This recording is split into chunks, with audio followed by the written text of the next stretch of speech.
You see what I'm talking about? See how you said think forward. Guess what the next section is? Short-term versus long-term thinking. Good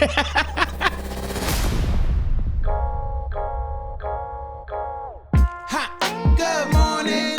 Hey, it's a great morning. Obviously, there can be benefits in short-term and long-term thinking, but to be efficient with what you're doing, depending on if you're doing roadie, DoorDash, or catering, whatever, if you have a plan, that's the whole point. Whether it's short-term or long-term, if you have a plan, it could be so much more beneficial compared to someone that does not have a plan and just say, oh, dash now. Oh, $5 peak pay. And just hit dash. Let's go. We don't have a plan. We just dash now because now, I can make some money here. Let's see let's see your answers to these questions. Question number 1, John.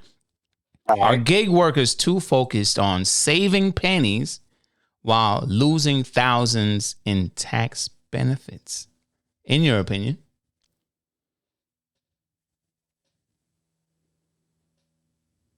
The answer to your question directly is no.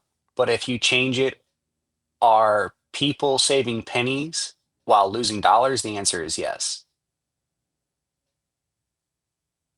Okay. Because let's go with the way you worded it. Are people saving pennies while losing, how you said it? dollars. Just straight up dollar. It's the old adage we used to say at Walmart. Dollar per dime, dollar per dime. Mm-hmm. You make $1 while I make a dime. That's why I shit on company time. I never heard that before. But okay. That's cool. And to bring that into perspective, like the overall goal is to make people think forward, think ahead about taxes, the benefits, because if you don't, you're going to cost yourself in the end. But at the same time, that's long term. Yeah. A lot of people, though, everybody advocates you should only do this part time, short term, maybe a year or two. You shouldn't do this full time. Bullshit. It's a real job. Yeah. But if you focus on this, not going to call out names, but $1.75 per mile. Okay.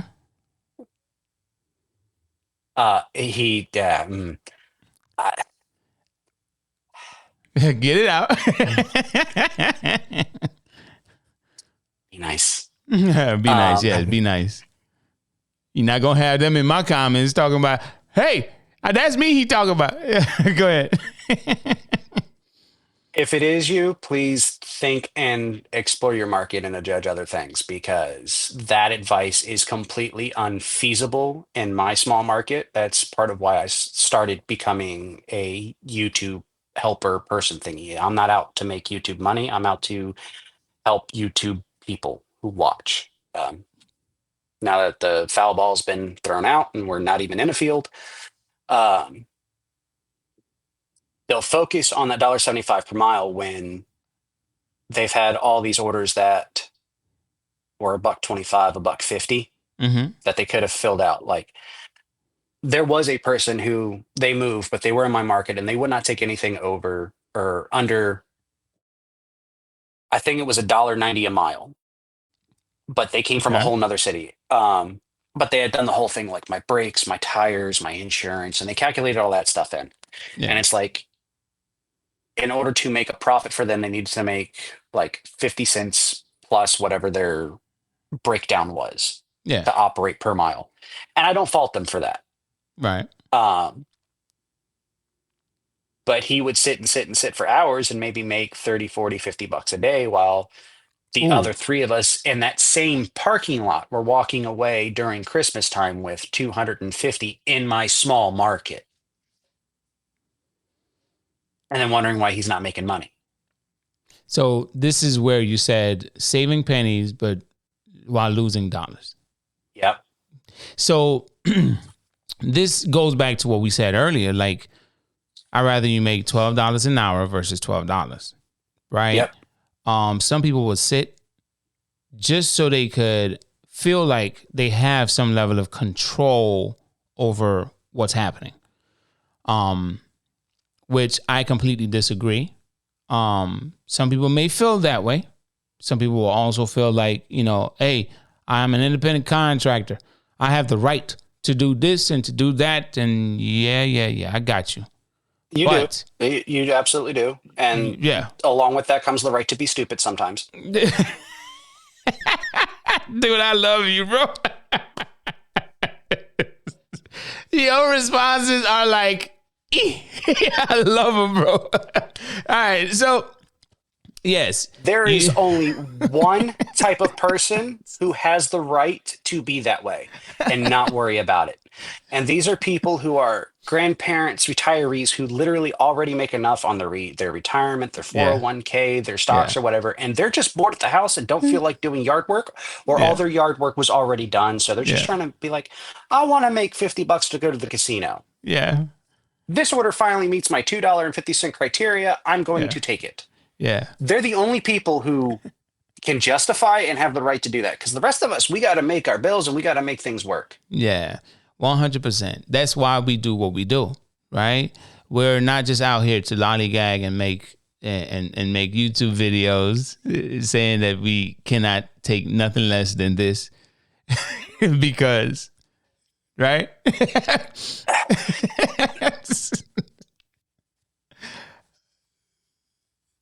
I'm waiting for you. But somebody, I can't subscribe to him because I can't stand watching all of his videos. But like, somebody needs to poo on him. Okay, you know who I'm talking about. Not really, but after the podcast, we will have this conversation, right? All right. So, why do some drivers refuse a longer trip that pays well, just because they're scared of putting miles on their vehicle? They haven't adapted to the new game. So as I put it in the W2 world, like with my Walmart and thing, for perspective, I would watch the horizon and see the waves that are coming, so I knew how to ride the wave. These are people who weren't paying attention to the waves and have now been tipped over on their surfboard. And they don't know how to react. And these are the people that are failing and don't want to listen to new people like me or old people who are trying to adapt, whether it be Pedro, Kim, you, your driver Mike, rideshare guy, whoever it may be, because like everybody's putting out different information for different markets. And everybody's pretty much saying the same thing, just whether they like it or they don't. Right. And they just like, so I got started when the diamond system was still in Top Dasher. Yeah. I went for Top Dasher because I didn't like scheduling because I'm shit at keeping schedules.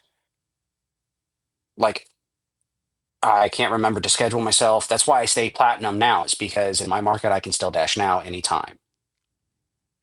But going from Top Dasher program to the current tier system program, I make the same amount of money, if not a little bit more, in the same amount of time, but I do a lot more orders. Yeah. So Top Dasher, I was averaging 7 to 13, depending on the day and the week, orders a day. Now my minimum is 13 orders a day, guaranteed, to make the same amount of money in the same amount of time. I got you. And a lot of people don't like that. And it comes with the learning experience. It's learning to ride that wave. And that's what a lot of people can't do or won't do. They don't like change. I've seen drivers say, ain't no way in hell I'm doing a $90 Uber Eats or DoorDash that may have 40 miles on it, but it says I'm like taking it 2 hours. But it says every like day. 2 hours, maybe 3 hours. It's Still a taking route. It's a route. But you Still see what I'm taking saying? Like some people I've seen when Uber was, I think they had just partnered with Walmart, they were pushing out these really good payouts, right? And people say, oh, because it's Walmart. Hell no. Bruh, I made so much money. I get it. But what I'm saying, I made so much money with those Uber Eats runs, Walmart Uber Eats runs, that it was crazy. But you know what really blows my mind? The same people that was avoiding Walmart are now doing Spark. And as somebody Bro. who's done Uber, Walmart stuff, and Spark, Yeah. screw the Uber shit. Uber is horrible. It's where the trash that Spark can't get rid of goes to die. I've never I've done watched Spark. it. I did sign up, but they never allowed me on. Watched it. I have watched it. I've watched it. It's horrible. My very first Spark run, I'm like, okay, this is going to be. I only did it because it said it was Walmart. I was already at the Walmart. It was literally make a right-hand turn, pull in, and then drive behind the Walmart to the apartments, which was 0.27 miles for a $5 drop-off. The shit couldn't fit in my Kia Sorento. That's how much stuff there was. Mm-hmm. She did not tip. I got paid $5 to sit in that parking lot for 20 minutes, drop off what was clearly $1,000 worth of stuff, and get no tip. Yeah, exactly. Through Uber Walmart. I got you, bro. Now, this next question is not really a question. It's almost like the statement in section 3, the real benefit of miles, where I said if every mile reduces taxable income, isn't avoiding miles the same as throwing away a legal tax benefit. This next question is sort of the same, but now we're in the section of short-term thinking versus long-term, right? I am a long-term thinker, right? Like I said, if I lose out today, I'll make it up tomorrow. I'm thinking about tomorrow. I'm thinking about the next week. I'm thinking about the next month, the next quarter. That's what I'm thinking about, right? So this next question, if more miles equals more tax deductions, isn't avoiding miles actually costing drivers money? Long term, yes. Short term, no. But based on the person you said, the $1.75, they're sitting in their vehicle. Let's look at it from this perspective. You're sitting in your vehicle, you're burning gas. Because if your vehicle's running, if you have your AC on, you're running. Everything is running. But just because you're not driving, you're not considering.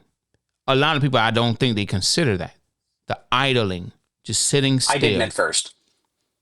But a lot of drivers, they consider the miles, gas, for the miles that they drove, not for the amount of time that they sat.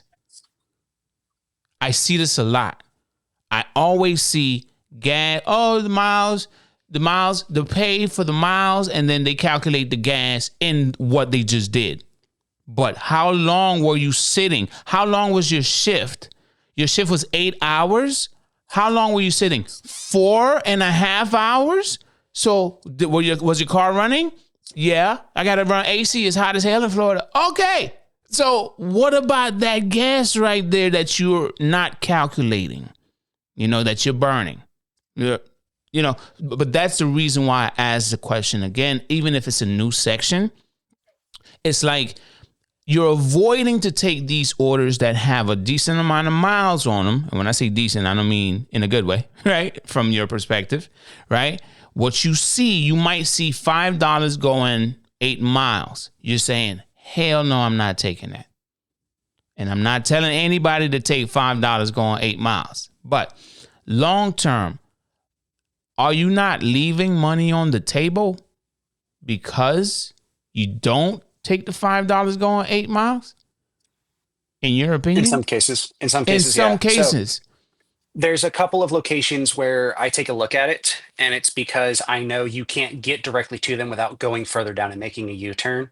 Mm-hmm. And I've done deliveries for them, and I know they tip according from the distance from where they're at to location. Yeah. But maps, GPS don't account for certain things. Oh yeah. What time it is, D-Fam? Yeah. It's time to what? Go get your money.